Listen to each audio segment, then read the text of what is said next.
Isang pinagpalang araw sa inyong lahat. Tayo po'y magninilay sa salita ng Diyos, ang pinagmumulan ng awa at tawa ng ating buhay, ang salitawa. Happy Easter po sa inyong lahat. Ipahayag po natin na tayo po'y nananampalataya sa Diyos na buhay, sa Diyos na muling nabuhay mula sa kamatayan. Mga kapatid, para sa ating mga Katoliko Kristiyano, ang araw nito ang araw sa lahat ng mga araw. Ang linggong ito ang siyang linggo sa lahat ng mga linggo. Ang piyestang ito ang siyang piyesta sa lahat ng mga piyesta. Ito ang pinakamahalagang pagdiriwang. Sapagkat ayon nga kay San Pablo, walang kabuluhan ang kanilang pagpapahayag, walang kabuluhan ng ating pananampalataya kung si Jesus ay hindi muling nabuhay mula sa kamatayan. Kaya po napakahalaga ng ating pananampalataya sa Diyos na muling nabuhay.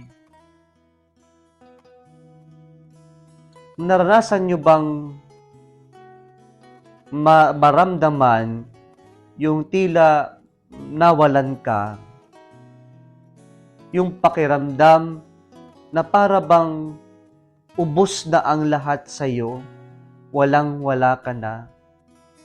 O yung masasabi nating pigang-piga ka na, yung feeling of being empty in your life.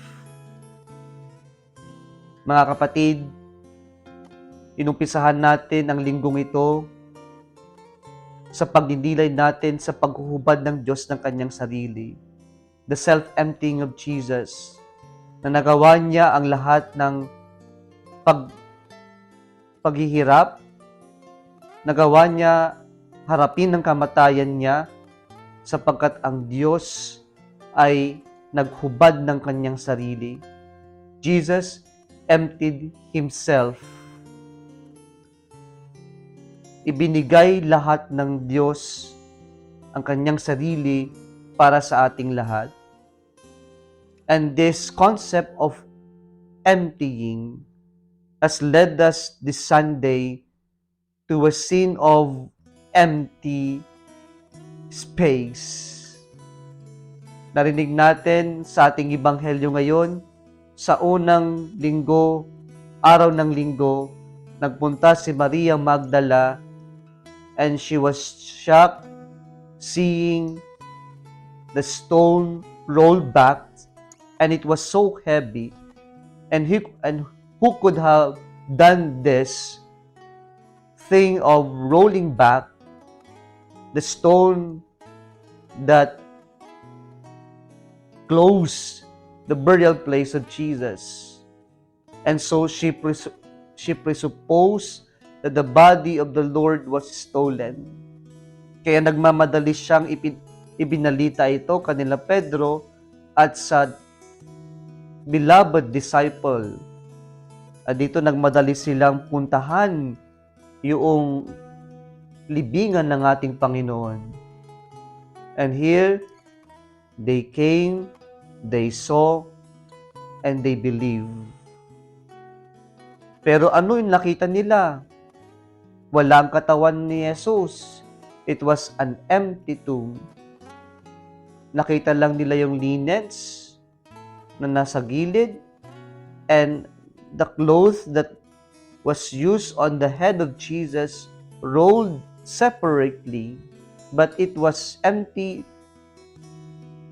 of the body of Jesus. Malungkot ito kasi hindi nila nakita yung inaasahan nila. Masakit yung mayroon kang inaasahan pero nawala pa. Kaya po sa karanasan natin ng pagkawala, ito po ang pinapahayag ngayon ng Diyos sa ating pagdiriwang. Kailan ba tayo nakakaranas ng emptying? Una, kapag wala. Kapag po mayroong absence ng inaasahan natin. Kapag po mayroon tayong gusto pero hindi ito maibigay sa atin. The feeling of emptiness. O sasabihin natin, the feeling of emptiness ay kapag naranasan natin na may nawawala.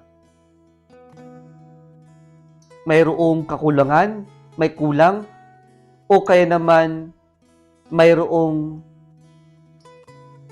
missing sa buhay natin. And so, we feel empty when someone is gone into our life, is missing kapag po may mahalaga sa buhay natin na nawawala. Mabigat ito, nakakalungkot ito. O minsan, we also experience being empty when we are nagwawala. Kapag tayo ay nagwawala na sapagkat wala na tayong tila kabuluhan sa mundo. O kaya naman parang hindi na tayo makabuluhan o kaya naman wala ng direction ng buhay natin. O minsan we also experience being empty kapag po pakiramdam natin wala na, katapusan na. Mga kapatid, sa mga panahon na naranasan natin na wala o kaya naman may nawawala o kaya naman tayo'y nagwawala o pakiramdam natin walang-wala na tayo sa buhay. Pinapahayag ng Diyos na muling nabuhay, na mayroong pag-asa na pwede tayong mag-umpisa ng panibago sa buhay natin. At ito po yung inaalok ng Diyos sa kanyang muling pagkabuhay sa atin, ang bagong buhay. And so, sa ating pagdiriwang ngayon, makikita natin yung kahalagahan ng conversion na sana sa ating pagtanggap sa Diyos na muling nabuhay ay tayo ay binabago nito. Gaya po ng karanasan ni San Pedro sa ating unang pagbasa ngayon, na kanyang ipinahayag ang kanyang karanasan sa Diyos. Ipinahayag niya ang kanyang karanasan sa Diyos na muling nabuhay upang sa ganon, sa kanyang buhay na nagkaroon ng pagbabago ng kanyang masaksihan, maranasan ang Diyos na muling nabuhay, ay tayo rin po ay magkaroon ng karanasan sa Diyos at sa karanasan na ito, tayo'y magbago. Ganito rin po ang pinapahayag ni San Pablo sa ating kalawang pagbasa ngayon. Sa kanyang karanasan sa Diyos na muling nabuhay, siya ay nagbago at sa kanyang pagbabago, ipinahayag niya ang kanyang karanasan sa Diyos. Nawa itong pagdiriwang natin sa Diyos na muling nabuhay, dalhin tayo unang-una sa lahat na magkaroon ng pagbabago sa lahat ng ating mga gawain. Pagbabago sa lahat ng ating kasamaang ginagawa, pagbabago sa mga hindi magandang nakaraan natin, at umpisahan natin ang buhay natin ng panibago. At sa ganon, sa ating pagtanggap sa Diyos na muling nabuhay, nawa magkaroon din tayo ng kalakasan at ng kaligayahan na ipahayag ng Diyos natin ay tunay ngang nabuhay at ang Diyos natin ay buhay na buhay.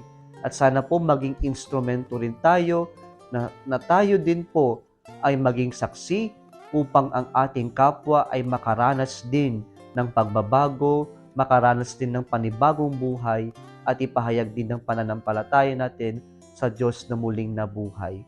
Muli, Happy Easter po sa inyong lahat. Muli, isang pinagpalang araw sa inyong lahat.